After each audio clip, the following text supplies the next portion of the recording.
Good morning, everyone. It is February 21, 7:02 a.m. and I just got to the office.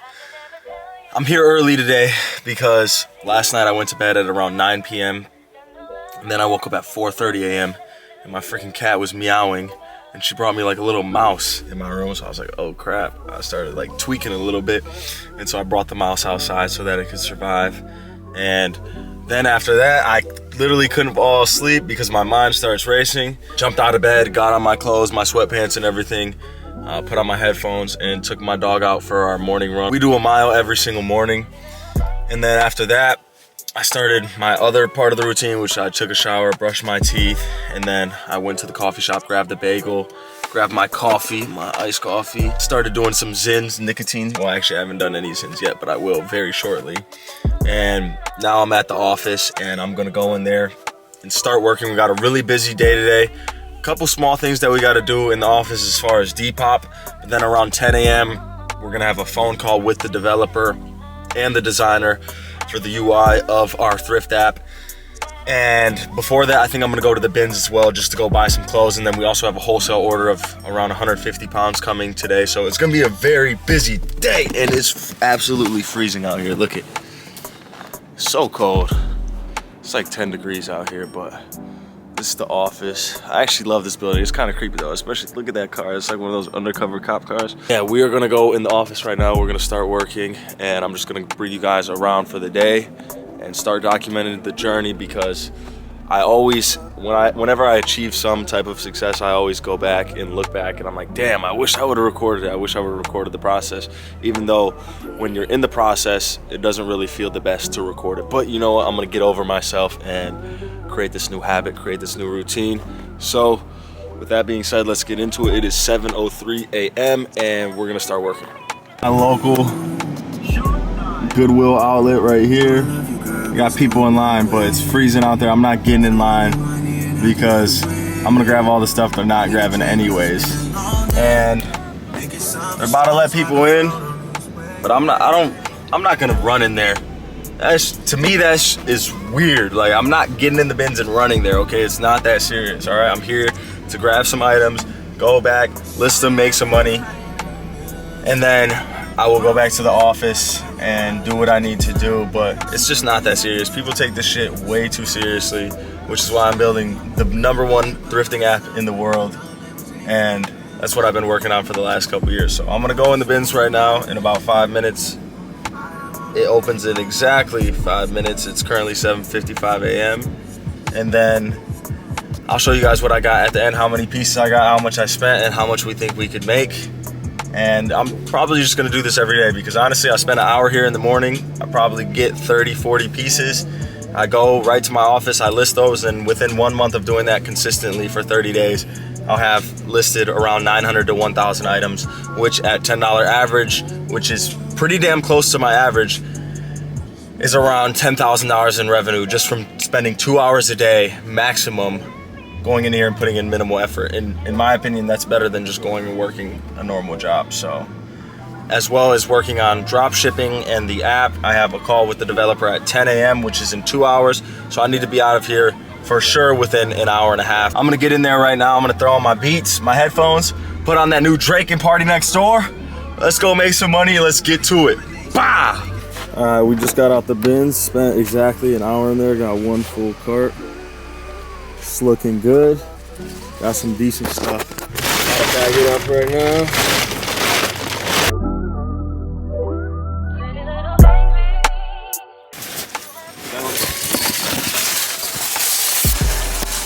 There we go.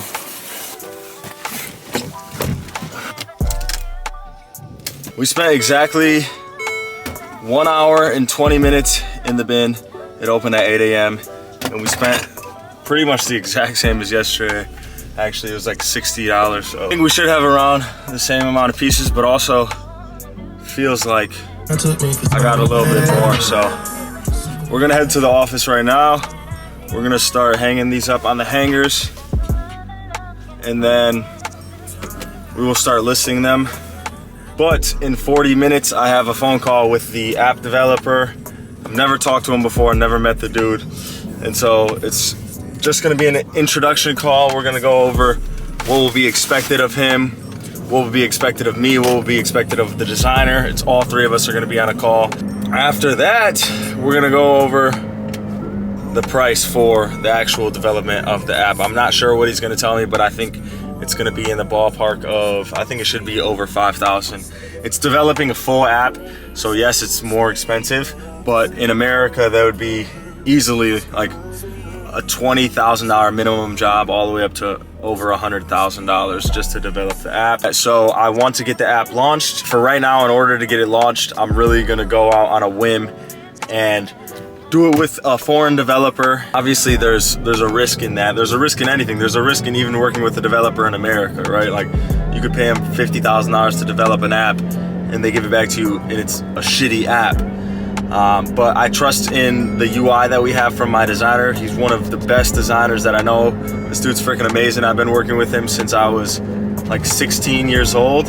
And so we have a pretty good relationship. We've worked on tons of projects together. He's done things that I didn't think were possible as far as designing goes.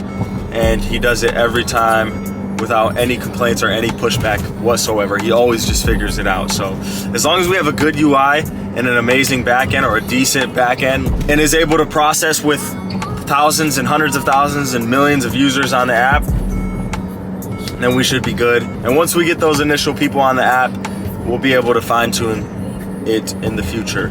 To give you guys a little bit of a breakdown, the name of the app is going to be called Thrift. So it's the Thrift app. And essentially I came up with this idea because I was banned from Shopify dropshipping, or I was banned from Shopify as a whole for 3 years. And so I really had no way to make money because e-commerce is my bread and butter. I love e-commerce. I love building businesses. And so I didn't go out and do anything like a marketing agency or anything like that, although that wouldn't have been a bad option. But if I would have done that, then I wouldn't have came up with this amazing idea. And so I went back to my roots because when I was younger, like 13, 14 years old, I started reselling from Goodwill. So I'd literally go to Goodwill and I would buy like little trinkets and gadgets and toys, and I would resell them on eBay. I did that for a while. That's probably how I made my first couple $1,000s online. When I was banned from Shopify, I went to the Goodwill bins for the first time. This is when I learned what Depop, the app, was, and I started listing on there, and I think within the first day or two, I started making sales on there. So I was like, okay, this is something that I can scale up, get a warehouse, list thousands of items, and make pretty good revenue. And in the last year alone, I've generated $180,000 gross revenue on Depop, which is definitely above average when it comes to reselling in Depop in general. But at the same time, when I went to the bins, I saw all these clothes and I realized that there's a link that was missing in the entire process, because people love thrifting, they love clothes, but there was a part to it that was missing, and that was a platform that was built for thrifting by thrifters. And so that's when I came up with Thrift, and we have a very unique idea that I'm not going to share right now for obvious reason, because we don't have it built yet. And if we start sharing it now, then someone else can easily go and build it. So once we get a little bit closer and once we actually launch, you guys will know the idea, and then you'll probably be like, damn, he was right. It's a really freaking good idea. So it's basically gonna be an entire marketplace for resellers to go on there and thrift. It's gonna be the best way the world has ever seen to thrift online. And it's pretty much like a real in-person thrifting experience, but from your phone. So you could be sitting in your bed, you could be on the toilet, anywhere, thrifting from your phone. And we are also going to be selling our own clothing, which will be called Thrift Originals or Thrift Essentials, where we purchase wholesale vintage clothing and used clothing, secondhand high quality clothing, and sell it for super affordable prices on there. So currently when people go thrifting in the real world and they go to Goodwill, Goodwill is picking up on the fact that people are coming into their store to buy items for cheap and then resell them. So now they're training all of their employees to find certain items and mark up the prices super high. So you can go in there and it's like, the cheapest thing you're gonna find in there is like, as far as clothing, is like $7. It's actually pretty insane because they're getting it all for free. And I've seen items in Goodwill, a place that receives them for free, for as much as $250 for a leather jacket. So Thrift app is gonna combat that by doing it online and giving better prices than Goodwill offers in store for most items, because obviously when you're doing it online, there's a lot more processes that go into it. There's a lot more labor that is required, which costs money. And so we're gonna figure out the best way to offer affordable clothing to people for the masses, as well as letting other people come on our platform and sell for a fee. And we're gonna build the best reselling platform there is out there, literally. I've been on Depop, I've mastered Depop, right? I know Depop in and out. I know it like the back of my hand. We're gonna take every lesson and everything that I've learned from Depop, and we're gonna implement it into Thrift app so that we make the best reselling platform in the world for online thrifting, and it's gonna be huge. So I'm excited to bring you guys along the journey. I'm about to be at the office in about 5 minutes, and I'll show you guys some of what I got.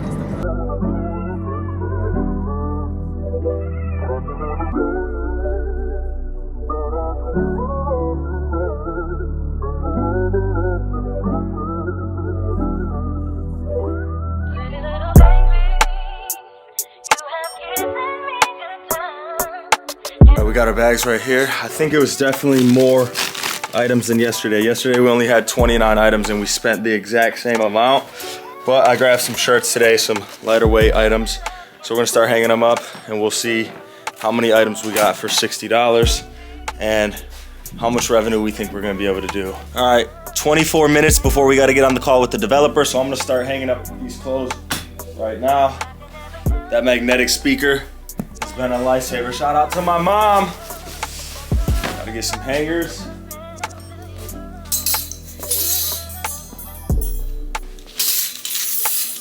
Little vintage satin tapestry jacket for the Gap spell out. Nice little brown. A waffle knit Abercrombie and Fitch thermal hood. Adult, real absolutely annihilated. Vineyard Vines, vintage Orvis. Thermal, it's thick. The Gap woman. 2K women's Nike puffer jacket. This is a wool forest green blazer coat. A Lauren Ralph Lauren striped yellow vintage crew neck, vintage knit sweater, Adidas graphic hoodie, zip up, vintage blank crew, Champion Adidas hoodie, Champion Woolrich, Central Woolrich, Buffalo Patagonia deep pill, a vintage Air Force right here, just a vintage green. All right, all in all, we have exactly the same amount, 29 items. Spent 80 bucks, got 29 items. Let's do the math on that. $2.75 average cost right here, which is really good considering we got those items which weigh a couple pounds each. And then we got some nice jackets in here and hoodies. So with that being said, with these 29 items, with those higher priced items, I think that we could definitely, again, get an average of $10, which would be $290. But let's just say with all of this, all in all, we get an average of 15, which is more like it, $435. So essentially, we turned 80 bucks into $435 with 1 hour of work at the bins, and then it's gonna take us 1 hour to post them. Right now, I'm about to start preparing for my call. I'm gonna sit down on my computer and start writing down some shit, taking some notes, and getting prepared for this call so that it's as beneficial as possible and we don't waste any time on the call and we can get down to business, because speed is everything. I've been talking about this app, I've been thinking about this app for a couple years now, and the fact that I don't have it launched is like a slap in the face. And at the end of the day, I just need to stop being fearful of what could happen or someone copying me or what if it doesn't work, and I just need to do it.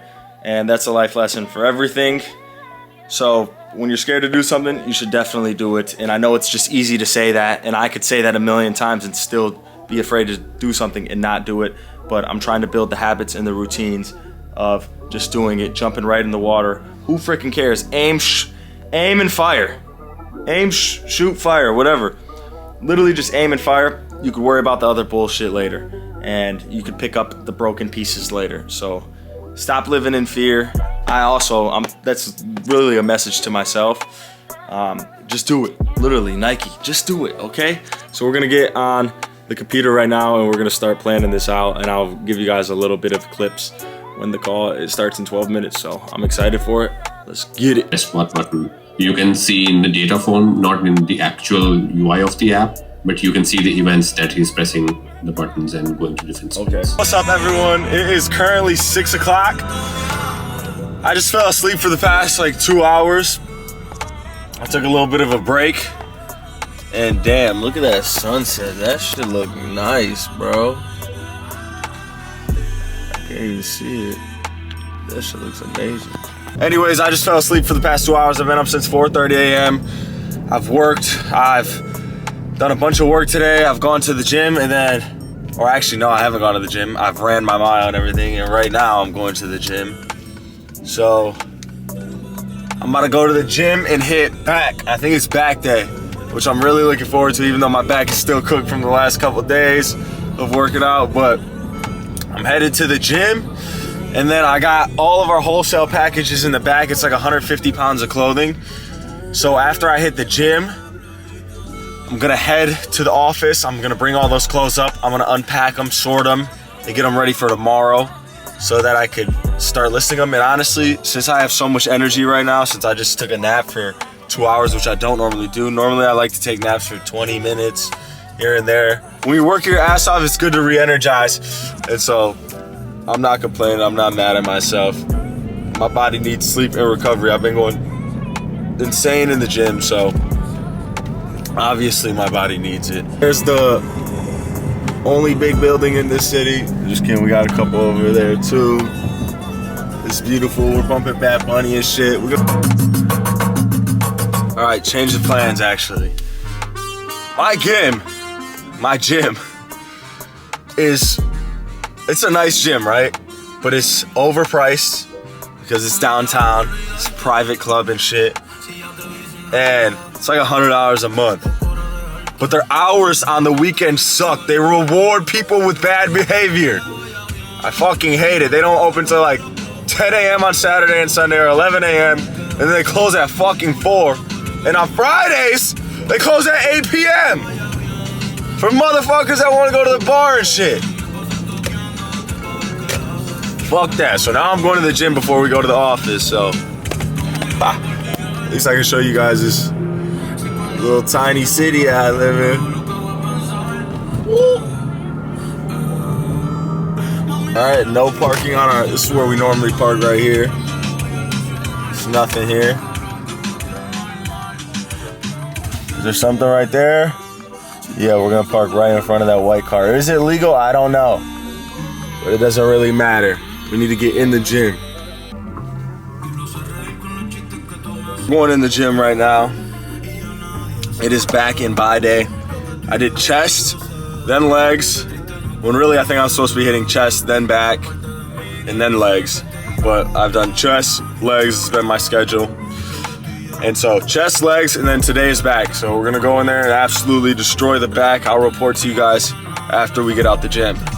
Just got to the office. I'm super hot from the sauna I was in there. It's like 180 degrees. And then I just carried all these bales up here. These are at least 50 pounds a piece. So I'm gonna start unboxing these right now. I think what I'm gonna do is record a separate video for unboxing these bales, just to kind of show people how wholesale works, what you should expect to get, how much I paid, how much everything's worth. And so I'm gonna do that, and then I'm gonna hang it all up. And that's pretty much it, guys. So this has been a day in the life of Isaiah Gonzalez, and this is building Thrift app. This is building my businesses, and most importantly, this is building myself and building my spirit. And so I'm gonna come on here and try to do these videos a lot. They might be a little repetitive because I have a similar routine every single day, but there will definitely be different things throughout the week that happen, such as getting on business calls, getting on app development calls, actually going through with the app development, starting the app development, app design, app marketing planning, and all types of different stuff. So thank you guys very much for watching this video. My name is Isaiah Gonzalez. I am a 22-year-old entrepreneur. I've been doing this since I was young. I dropped out of high school to pursue my passion of business and really just overall life and getting the most out of it. It's been real. I'll see you guys in the next one.